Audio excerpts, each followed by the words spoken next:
격동의 시간들이 지나고 있습니다. 시간이 많이 지난 뒤에는 그때 그랬었구나라고 깨닫겠지만 역사라는 것은 결과론만 갖고 얘기할 수 없기 때문에 긴장되는 나날들이고요. 자, 제가 알고 있기에 민영배 의원님 최근에 입원하셨죠? 몸이 아프셔가지고. 네. 얼굴도 지금 여기서 상황이 이렇게 심각해 보여요, 얼굴이. 좀 그렇죠. 네. 네, 뭐 그래서 제가 이거 좀 쓰고 있으려고 그러니까 자꾸 바보같이 보인다고 벗으라 그러셔서. 잘생긴 얼굴을 왜 숨기세요? 아니 봐보세요, 입 주변이 이렇게 다 표시 헐어가지고. 별로 안 나요. 표시 별로 안 나요. 네. 괜찮아요? 입원하셨다가 병원에서 입원하셨다가 지금 최근에 퇴원까지 하셨기 때문에 오늘 가서 이제 약을 그만 먹어도 되겠다. 오늘 점심까지 먹었는데 약을 그만 먹어도 되겠다. 그래서 나왔습니다. 자, 댓글창에 여러분 민영배 의원님 힘내라 뭐 이렇게 좀 써주시면 좋겠습니다. 그러면 그 길을 봤거든요. 옆구리 이렇게 찌르시네요. 네. 자, 민영배 의원님 잘생기셨어요 하시는 분도 계시고. 아, 네. 이렇게 험하게 하고 나왔는데 지금. 근데 이 목도리 때문에 이렇게 보일까요? 사람이 내가 그 사람을 좋아하면 잘생겨 보입니다. 아, 예, 예. 이 목도리 얘기 좀 해도 됩니까? 제가 보니까 예. 우리 권 대표님이, 푸나님이 목도리를 아주 날씬한 거 예쁜 거 이렇게 차고 있어서 야, 저런 목도리 좀 나도 해보고 싶었다 생각을 했는데 조금 전에 누가 이렇게 싸가지고 이렇게 포장을 해서 가져왔어요. 조그맣게. 근데 거기 엽서가 하나 붙어 있더라고요. 보니까 광주 출신인데 지금은 서울에 거주하시는 29의 최유정이란 분이. 조유정 아니에요? 아, 조유정? 내가 어떻게 잘 알아? 조유정이란 분이 조금 전에 제가 통화하는 거 들으셨군요. 예. 이걸 떴다 그러면서 꼭 이걸 한번 좀 해봐라. 그래가지고 여기다가 야, 예쁘네. 자기 그걸 딱 써놨어요. 물에 빠진 푸들이라고.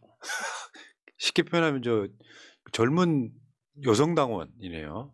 그러겠죠 아마. 네. 그래서 오늘은 이 목도리를 하고 목걸이가 아니라 목도리를 하고 나와야겠다 싶어가지고 누구한테 아직 물어보지도 못했어요. 야, 이거 괜찮으냐, 어울리냐, 괜찮냐 이거 물어보지도 못하고 그냥 일단 왔습니다. 저런 거 하나 갖고 싶다.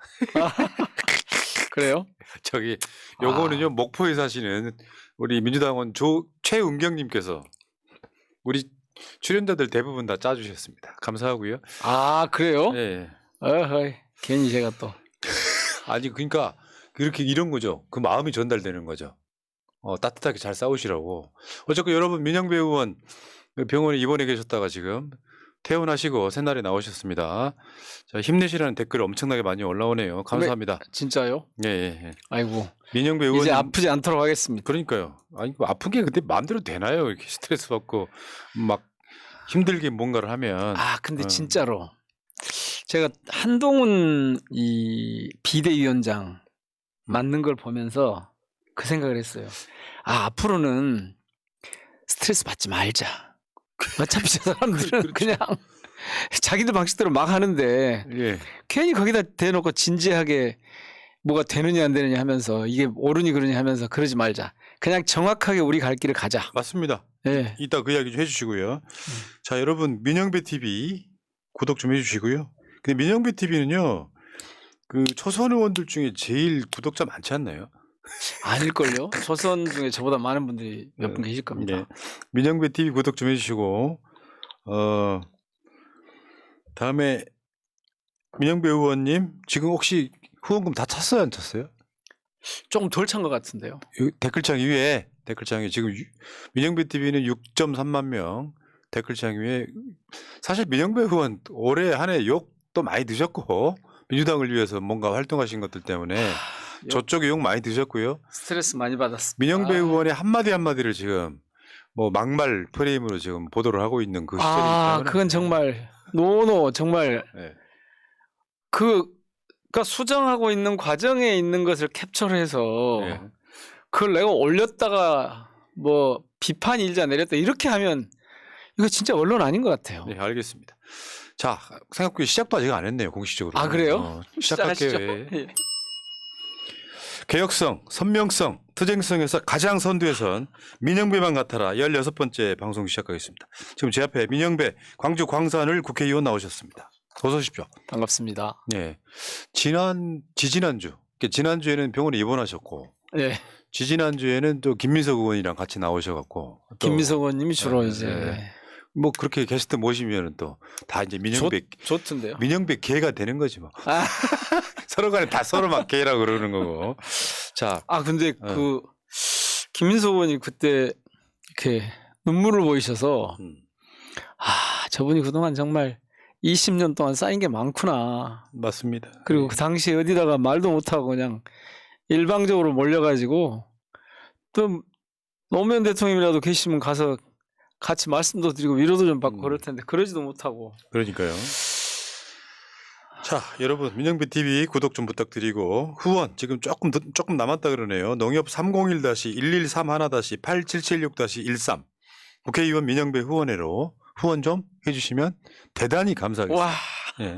예, 고맙습니다. 자, 일단 민영배 의원님께서 하고 싶은 이야기 방심이 청부 민원 사건, 뭐 민원 사주 사건, 뭐 이거 뭐라고 그랬어요? 그러니까 이 정권은 진짜 희한하고. 그 사주 정권인 것 같아. 네, 사주 정권. 네. 뭘 하고 있으면 꼭 자기들이 셀프 심의 사주해요. 고발 사주 뭐 잘 아시잖아요. 세상에 고발해달라고 검찰이. 근데 이번에는 방심위원장이 네. 자기 주변에 있는 분들한테 야 이거 민원 제기해달라. KBS, MBC, JTBC 뉴스타파 인용 보도한 것에 대해서 이거 문제가 있다고 해달라. 근데 내용이 똑같아. 형식도 똑같아. 근데 이런 일은요. 저는 진짜 평생 처음 봤어요. 그러니까 가족하고 측근들이 그리고 옛날에 있던 단체 대표들이 그 단체들이 방심위에다가 여러 방송사들을 뉴스타파에서 징계해달라. 보도했던 이거를 갖다가 자 심의를 해달라. 이거 문제가 있다. 그러고 민원을 넣어요. 그런데 중요한 건 뭐냐면 그거 넣을 수 있죠. 그게 들어왔습니다라고 내부 직원들이 보고를 해요. 위원장님 지금 이런 분들로 보이는 분들이 들어와서 심의를 하시면 안 되겠습니다. 보고를 했어. 근데 이걸 싹 무시하고 가서 직접 심의를 해서 바로 그 가짜뉴스 센터 사건이 벌어진 겁니다. 야. 가짜뉴스 센터 사건이. 야 민원이 들어왔으니까 우리 이거 조사할 거야. 그리고 제재할 거야. 이렇게 된 거예요. 그렇죠. 그래가지고 실제로 했잖아요. 뭐 수천만 원씩. 사실 이거를 보면 방송국에 계신 분들이 지금 정말 기가 찰 거예요. 그리고 뭔 정권이 일한다요, 진짜. 어떻게 보면 찌질하죠. 찌질한 정도가 아니야, 이건. 그 고발 사주도 그렇지만 이런 경우는 봐보세요. 언론이 보도를 했어요. 그런데 이걸 가지고 정치 선동질을 해야겠어. 마치 당시에 이 보도가 하마터면 윤석열 대통령의 당선을 막을 뻔했다. 엄청난 사건 같잖아요. 사형에 처해야 된다고 했잖아요. 전직 김기현 씨가 그랬죠. 네. 그런 시각도 문제지만 이런 일이 벌어지는 과정을 알고 나니까 이걸 다 만든 거 아니에요. 그러니까 사전에 지금 이제 핵심이 중요한 과제가 뭐냐면 도대체 누가 왜 이런 짓을 했는가. 제 표현을 하자면 단독범행 아닌 것 같은데 유일임 방심위원장 단독범행이 아닌 것 같아요. 왜냐하면 그 전에 제가 국정감사에서 위증했다고 한 적이 있잖아요. 네. 그러니까 당시에 잘 아시는 것처럼 유일임 방심위는 국가기구이긴 하지만 독립기구입니다. 그렇죠. 그래서 공무원도 아니고 공적 기능을 수행하는 건 맞지만 독립성이 생명이에요. 일종의 민간기구에 가깝죠. 그렇죠. 네. 그래서 여기를 임명을 방심위원장 임명을 대통령이 하긴 하지만 그거는 그냥 그렇게 돼 있는 과정의 형식적인 절차예요. 그런데 이분들이 방송통신위원회 당시 이동관 위원장이 방심위 유일임 위원장에게 가짜뉴스 센터를 만들라고 한 거예요. 그런데 자기들이 보이지 않게 다 했을 거고 이걸 회의를 했다니까요. 방심위 불러서. 그런데 뭐라고 했냐. 방심위원장이 우리는 독립적이어서 방통위로부터 어떤 연락을 받거나 지시를 받거나 한 적이 없다. 우리 직원들하고 상의해서 했다. 이래요. 진짜? 그리고 제가 그 방심위 회의록을 쫙 봤어요. 그러니까 방심위 내에서 그런 뉴스센터, 가짜 뉴스 전담 심의센터 이런 거 만드는 거 안 된다. 방심위가 할 일이 아니다. 이거는 언론중재위에 보내면 될 일이지 우리가 할 일이 아니다. 이렇게 반대하는 위원들이 있었어요. 그러면서 그 회의를 거부하려고 하니까 그때 유일임 위원장이 얘기를 합니다. 긴밀하게 협의했다. 라고 그게 그랬죠. 네.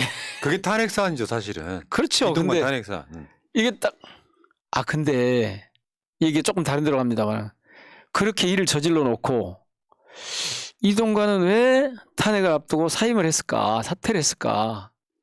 이런 걸 다 기획을 한 것 같아요. 아무리 봐도. 그렇게 찔리는 거예요. 걸리면 이건 빠져나갈 방법이 없어요. 그리고 와서 이 방송 장악 시나리오를 다 해가지고 KBS 사장까지 다 정리가 됐단 말이에요, 이제. 예. 그러니까 사실은 또 어찌 보면 할 일 한 거예요, 이제. 그냥 빠져나간 거예요. 그런데 이 과정을 보니까 정말 이른바 개난리를 치고 있던 좀 세게 말하고 싶은데 요새 제가 조금만 얘기하면 멈칫. 하도 하니까 제가 조심스럽게 표현하는데 이 난리를 치고 있던 그 가짜뉴스 사건이 보니까 조작이었던 거예요. 아이고. 청부 민원 심의 조작. 그 김만배 시장님 셀프 심의. 네, 그 보도가 사실은 대선 후보 검증이잖아요. 무슨 조작이야 그게. 아니 그리고 그런 보도를 저쪽에서 단독 보도를 했다고 하더라도 이걸 안 하고 있으면 안 할 수가 없는 거예요. 그러니까 모든 언론들이 그걸 봤잖아요, 다. 그리고 제가 그 방심위에 심의하는 과정을 봤거든요. 어떤 SBS만 빼고 어떤 방송사의 책임자도 나와서 그거를 보도하지 않았어야 된다고 얘기하는 사람이 아무도 없어요. 우리는 당당하고 보도해야 될 필요성이 있었기 때문에 보도한 거다. 그때 JTBC는 방송문 썼어요, 반성문. 그게 그러니까 나중에 반성 쓴 거고 어쨌든 그렇게 다들 얘기를 했더라고요. 어쨌든 특히 이제 KBS나 이런 데서는 명확하게 그때 제가 보니까 그 송현정 앵커 옛날에 있었죠. 그리고 그 지금은 정치 주간 그런 일을 하고 계시던데 그분이 이렇게 쭉 이 심의에서 이렇게 질의응답을 하는 이 과정을 쭉 보니까 정확하게 보고 계시더라고. 정확하게. 왜 그 보도를 할 수밖에 없었는지를 쭉 설명을 해서 그래서 아무도 이상하지 않아요. 그런데 저희가 지금 그것도 검토 중인데 지금 중앙지검에서 무슨 그 팀을 꾸렸잖아요. 그래서 그렇죠. 그걸 곳곳에 압수수색하고 막 언론사를 그랬잖아요. 이거 다 헌법 위반이거든요. 그리고 사실은 검찰청법 위반이에요. 명예훼손 사건을 검찰이 수사를 하는 게 안 맞거든요. 그렇지. 대통령의 명예훼손이라 또. 직권남용이라는 게 이런 거예요. 명백하게 직권남용을 하고 있는 거예요. 그런데 아무렇지도 않게 이 방송사 저 언론사를 막 쳐들어가요. 그래서 이 나라가 지금 검사의 나라가 된 겁니다. 방송하는 기준 내일 김홍일 방통위원장 청문회가 있죠. 내일 있습니다. 저, 내일 야. 한번 이런 과정들을 다 한번 따져보려고요. 저는 뭐 복잡하게 새로운 걸 저희들이 자료를 이렇게 보니까 그 어디 사회이사 시절에 또 한 꼭지 했더만요 보니까. 참, 그 정관비리. 네. 그런 건데 그것보다도 방송과 방통해야 해야 될 임무와 원리에 대해서 하나씩 짚어보려고요. 커뮤니케이션이나 개론을 배울 때 그런 이야기가 막 나와요. 왜 언론은 뭘 해야 되는지 물어봐요. 그냥 왜 매스컴이라고 부르는지부터 물어봐야 돼. 방송 이 사람 몰라.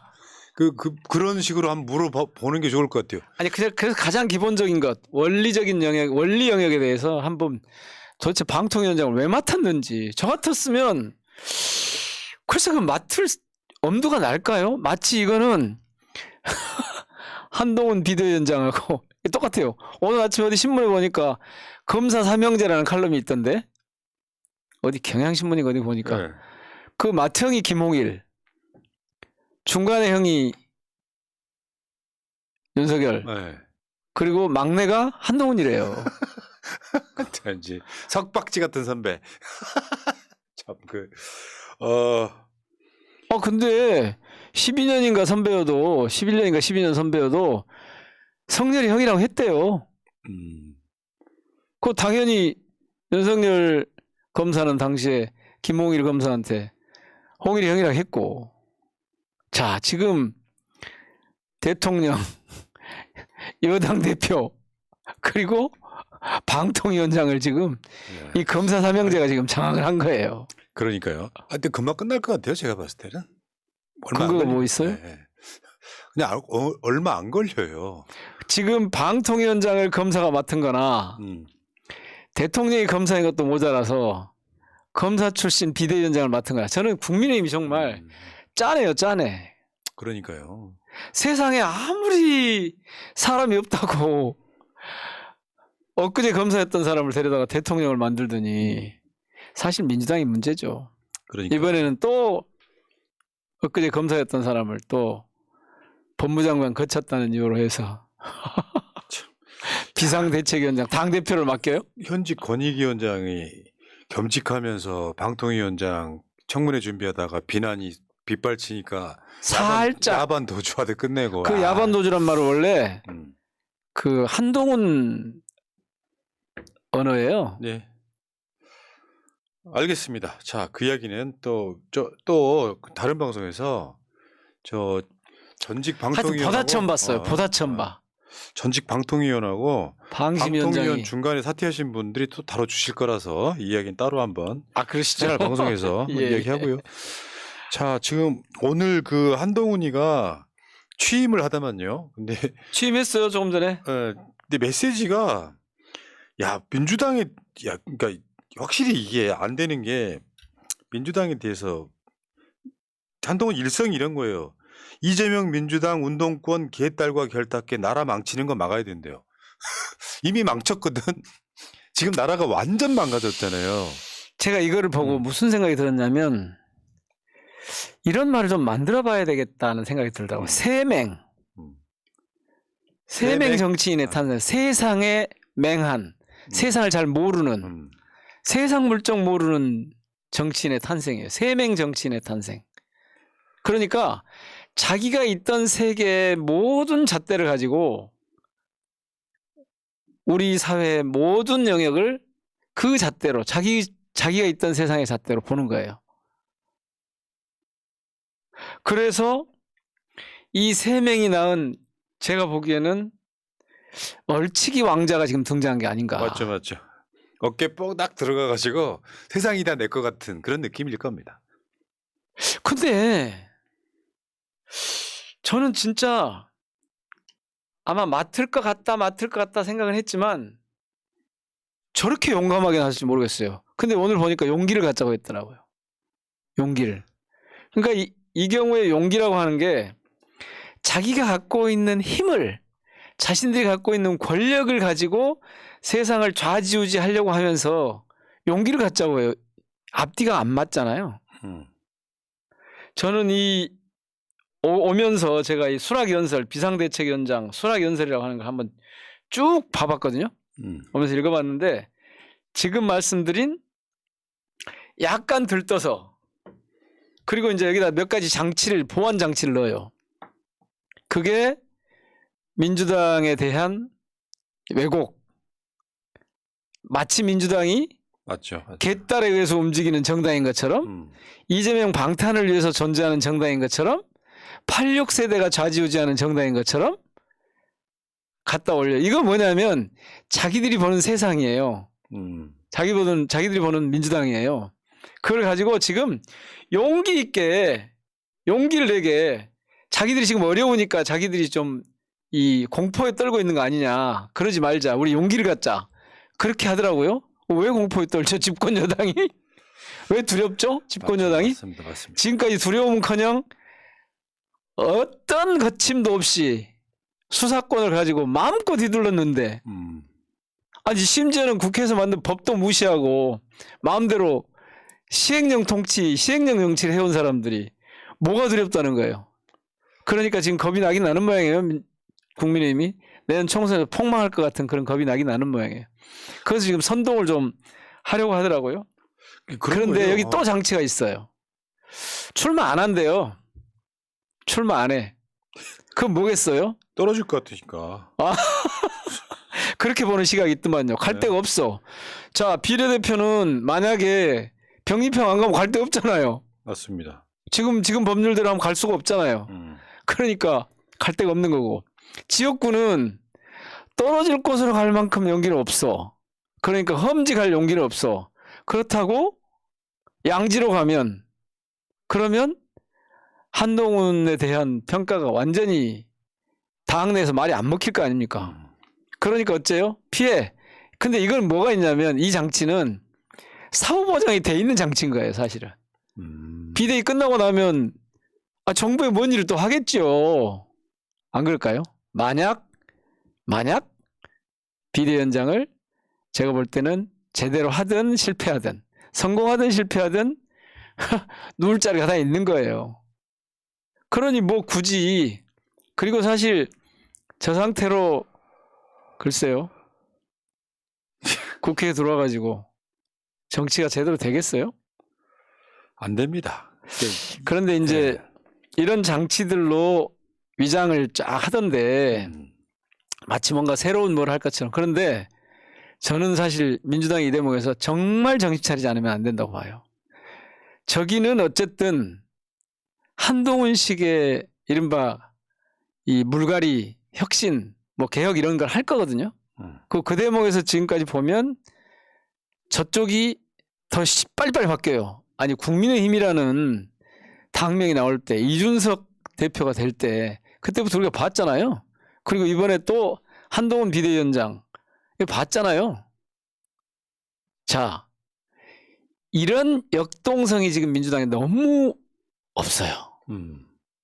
저쪽에서는 틀림없이 완전히 자기들 사람으로 판가리를 전체적으로 하려고 할 거거든요. 여기 보면 그런 얘기들이 나와요. 여기 보면.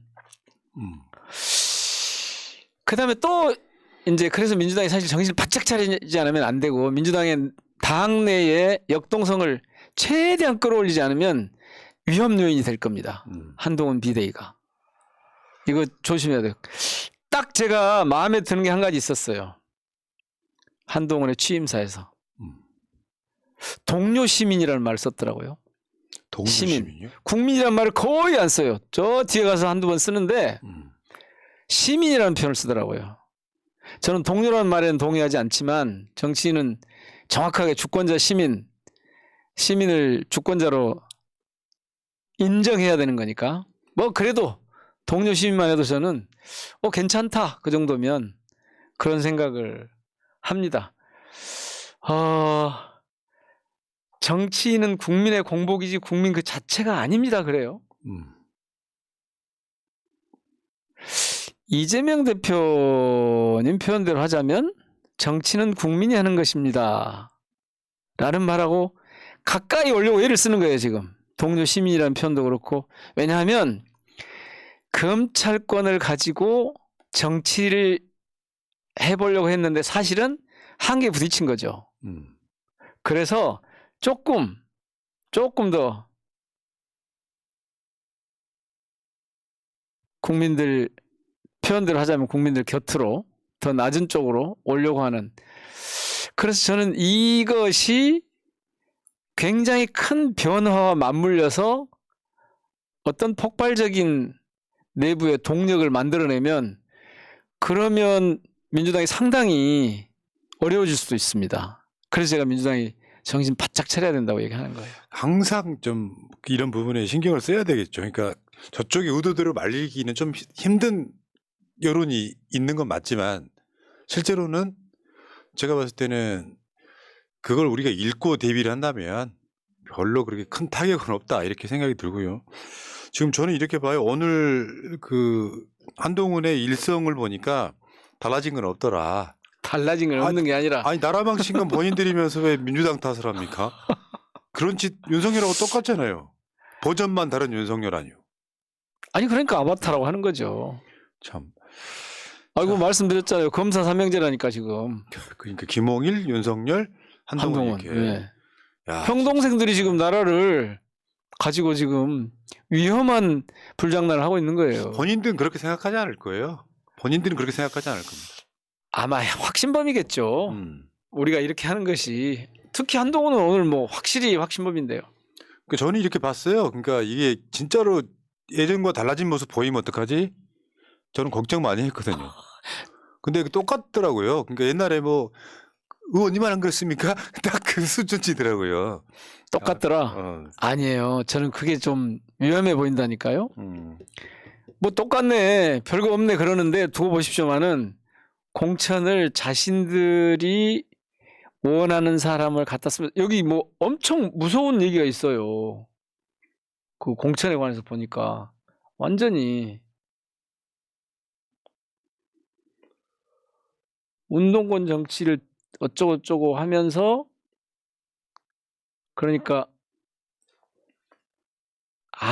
그러니까 자신들하고 어울릴 수 없는 사람은 하나도 쓰지 않겠다는 그런 얘기를 했더라고요. 저는 그거 보고 세게 치겠구나. 그러니까 이미 먼저 빠져나간 사람들 있잖아요, 막. 그 세게 치겠구나. 그런 생각이 들더라고요. 참. 알겠습니다. 자, 이렇고요. 여기서 하나 더 이준석이 지금 방송 시점으로 따지면 내일 탈당한다는 거죠. 그렇죠. 근데 지금 이야기 들어보니까 국민의힘 비대위 구성이 난항이래요. 왜냐하면 출마할 사람들은 안 들어오려고 할 거고. 안 들어오려고 할 거고. 네. 그러니까 실제로 비대위를 어떻게 채우느냐 이것도 굉장히 고민인 것 같고 이준석도 탈당을 하는데 사실 이준석 탈당 시점하고 한동훈 그 비대위원장 취임과 이제 하루 사이이기 때문에 사실 한동훈을 임명할 때 이준석이 국민의힘에 남아있을 이유는 사라졌고요. 물론 이준석도 뭐 신당 창당에 어려움이 있어 보이긴 합니다만. 그거 굉장히 어려울 것 같은데. 네. 이렇게 그러니까 한동훈으로 이준석을 덮어버린 거잖아요, 지금. 네. 근데 이게 이런 거 있죠. 이제 보수 세력 결집용으로 한동훈을 넣었다라고 하면 이준석 탈당도 못지않게 이슈는 될 거예요. 전직 당대표이기 때문에. 그러면 그 한동훈의 컨벤션 효과는 상당 부분 그 다음날 지워지는 측면이 있죠. 내일이니까 시기가. 네. 그럴까요? 그러니까 원래 컨벤션 효과를 이제 얼마나 누리느냐가 그 당의 성패를 좌우하거든요. 이미 한동훈 비대위원장이라고 내정이 됐을 때 그 컨벤션 효과가 몇 프로 있었던 것 같은데. 지난 주중 그렇게 갔죠. 예. 그렇죠. 그게 좀 있었던 것 같은데 오늘 이걸로 해서 내일 이준석 대처라 그럴 것 같습니다. 예. 특별하게 뭐 컨벤션 효과라고 할 만한 건 별로 안 될 것 같은데. 예. 그러니까 사실은 언급도 하고 싶지 않은 정도의 수준이에요. 한동훈이 보여주는 모습은. 그런데 엄연히 존재하는 상대방 경쟁자이므로 A상 한번 아니요. 분석 비슷한 걸 해드리는 거예요. 아니요. 그래도 그렇게만 볼 일은 아니고 민주당이 더 긴장하고 내부의 역동성을 키워야 된다. 이건 맞는 얘기예요. 왜냐하면 지금 맞죠. 예. 민주당이 너무 조용하거든요. 사실은. 너무 조용해서. 그 민주당 공관위가 출범을 한 29일쯤 한대요. 정확한 날짜는 아닙니다. 글쎄요. 저는 그 대목에 대해서 우리는 별로 이 수긍이 잘 안 되는 게 우리는 지금 상황이 무엇든 먼저 치고 나갈 게 아니고 저들이 하는 걸 보면서 한 발짝 반 발짝 정도 뒤따라가면서 저들이 하는 거를 계속 뒤집어 놔야 된다고 보거든요. 예. 그런 점에서 보면 저는 공관위 구성도 저쪽 아직 공관위 구성도 안 했는데 어쨌든 그 구성이 어떻게 되느냐도 꽤 중요할 거거든요. 이 총선을 앞둔 양당의 경쟁 과정에서. 그래서 저는 저쪽이 구성한 걸 보면서 뭐 준비 다 해뒀다가 예. 바로바로 이렇게 가야지. 지금 말씀하신 것처럼 오늘 저 비대위원장 취임하니까 내일 이준석 창당 탈당 이렇게 하는 것처럼 그렇게 돼야 되지 않을까요? 그렇긴 한데 예. 예를 들어 또 정치 일정상 안 할 수는 없고 그러면 공관위원장은 누가 될까 되게 궁금하잖아요. 최소한 당내에서 그 친명 색깔이 없는 사람, 예를 들면 김은경 혁신위원장 같은 정도의 그런 느낌을 가진 사람. 어차피 공관위원장이 설사 친낙이라고 해도 이재명 대표가 임명하면 친명이 될 수밖에 없는 구조에 있거든요. 누가 나오든 볼멘 소리 나와. 근데 공관위원장은 누가 될 거냐 이것도 굉장히 관심사이긴 합니다. 지금 보니까. 근데 공관위원장이 있다고 해서 공천이 이를테면 친명 마음대로 되는 건 아니잖아요. 아니 공천은 이미 사실은 현장에서 이루어집니다. 현장에서.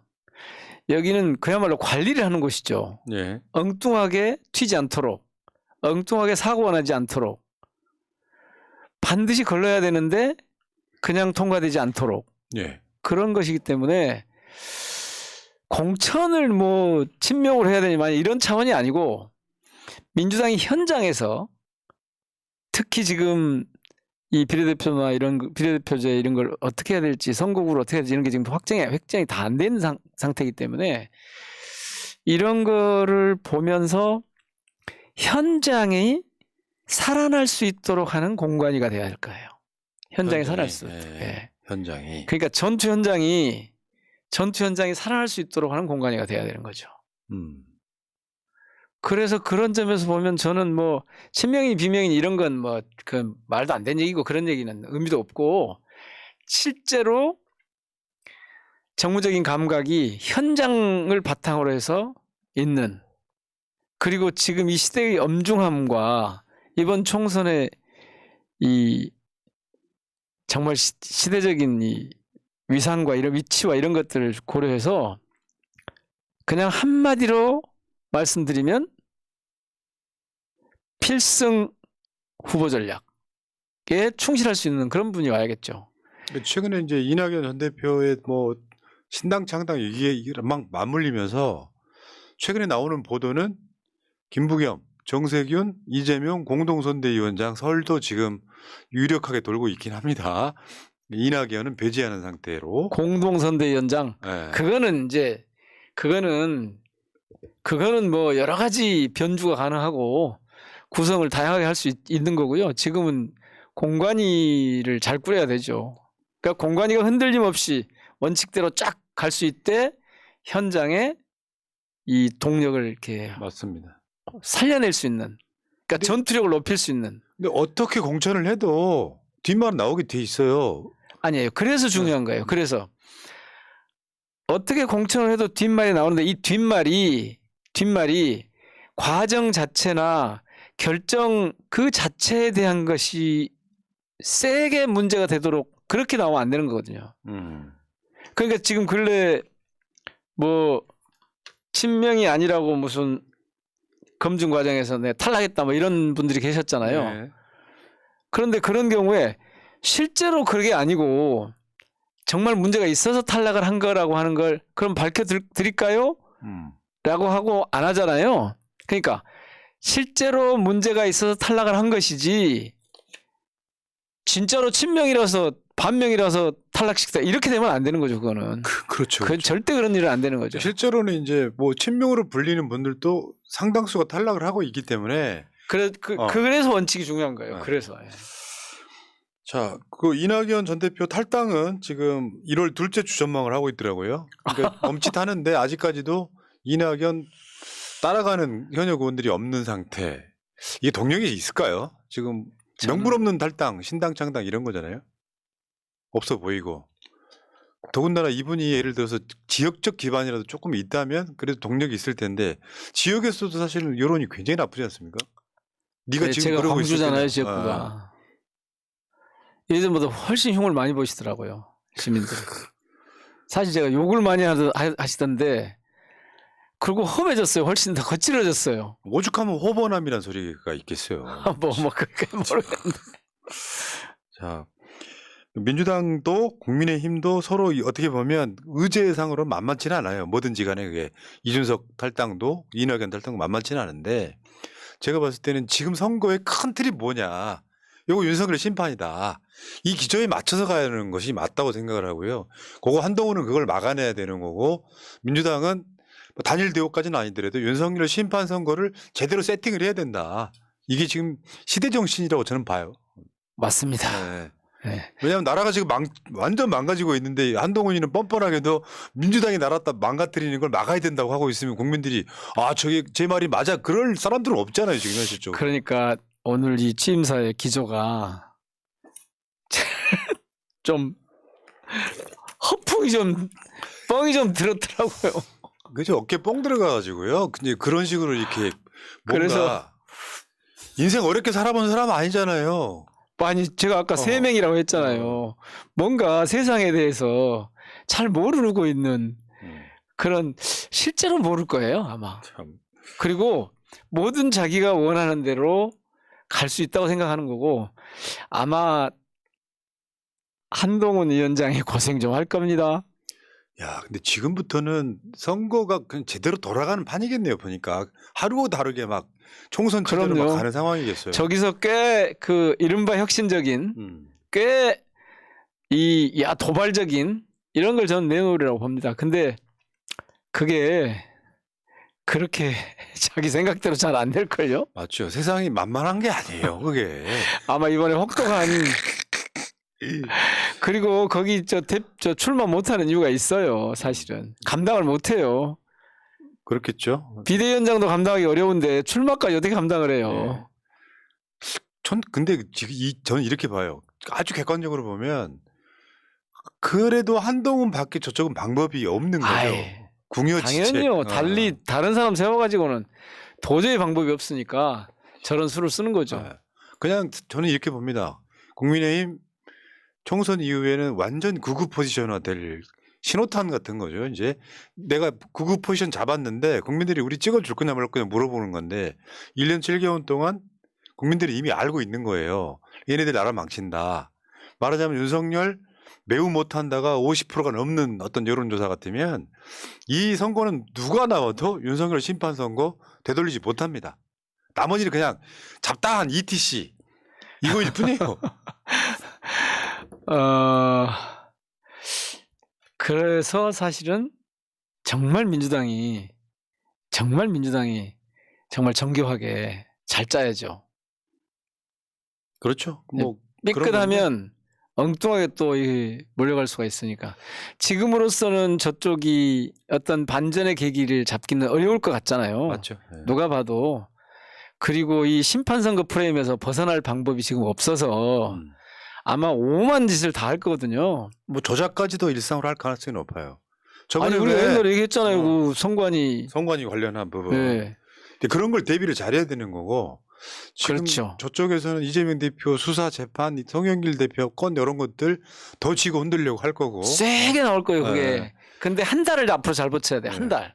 그렇죠. 한 달이 지나서 본격적인 선거 체제로 되면 그런 것이 별로 힘을 발휘하지 못하는데 안 그러는 그 전까지 그러니까 공천이 이루어지기 전까지 이 기간 동안에 진짜 무수히 막 검찰이 칼을 휘두르려고 할 거거든요. 예. 이재명 대표가 지금 28일 날은 정세균 전 총리, 새해에는 권양숙 여사, 문재인 전 대통령 예방을 한다고. 사실 이런 거죠. 이제 지지층 입장에서는 뭐 공동선대위원장 누구랑 한다 이런 게 뭔 소용이냐 하겠지만 이건 일종의 유권자나 국민들에 대한 태도 같은 거죠. 네. 그분들을 만나는 것이 선거에 도움 되냐 안 되냐의 문제가 아니라 태도 같은 거죠. 그렇게 해서 만나고 뭔가 이렇게 화합의 모습을 보여주면 국민들 입장에서는 특히 지지층 입장에서는 민주당이 원팀으로 가는구나라는 느낌을 받을 것이고 이렇게 가는 거예요. 그러니까 민주당의 포인트 이 역동성이라고 제가 말씀드렸는데 리스크 관리, 역동성 그리고 지금 말씀하신 부분 이런 정도가 이제 총선 준비를 해나가는 과정에서 이 체크 포인트일 거예요. 요거를 그러니까 태도 이렇게 이런 것들에 좀 의원 한 사람 한 사람, 당원 한 사람 한 사람이 다 당 대표 같은 마음으로 전체적으로 당과 나라를 걱정하는 마음으로 전체적으로 시대 정신에 충실하려는 마음으로 그렇게 좀 진지하게 준비를 하면 지금 저들의 도발 내지는 시도가 무의에 그칠 거고 우위로 끝날 거고 거기서 뭔가 쓸데없는 막 내분을 일으키려고 하거나 뭔가 하여튼 아니 오히려 저렇게 나오니까 그런 시도가 별로 힘을 못 받게 되긴 되겠는데 뭔가 삐끗 하는 것에 대해서 특별히 조심을 해야겠죠. 아마 근데 이제 조심한다 그래요. 아무것도 안 하고 그냥 무기력에 앉아 있으면 그건 조심하는 게 아니에요. 그럼요. 그 선거라고 하는 것이 1년 7개월 당선까지 포함하면 1년 9개월, 2년 가까이 자신들이 만들어 놓은 프레임에서 허덕이고 있는 거예요, 지금. 아, 무능한 애들이 정치 보복만 하는구나. 근데 경제도 망가졌고 외교도 망가졌고 다 망가졌구나. 요거 깨기는요. 웬만한 이슈로는 굉장히 힘들 겁니다. 예. 아니 오죽했으면 그렇게 가짜 뉴스 프레임을 만들어 가지고 그거 그렇죠. 가지고 협박을 세게 하면서 언론을 그냥 어떻게 그냥 네. 진짜 해보려고 짓밟으려고 하는데 그런다고 해서 그렇게 우리 사회의 사회력이라고 하는 게 그런데 그렇게 쉽게 무너지진 않거든요. 맞습니다. 예. 자, 민영배 의원 또 병원에 입원하셨다가 새날 방송을 위해서 급거 퇴원하셨다고. 청문회 준비 잘하시고요. 민영배 네. 의원 오늘 고생하셨고요. 다음 주에 또 건강하게 뵙도록 하겠습니다. 자, 고맙습니다. 네, SS. 조심히 가십시오. 예. 네.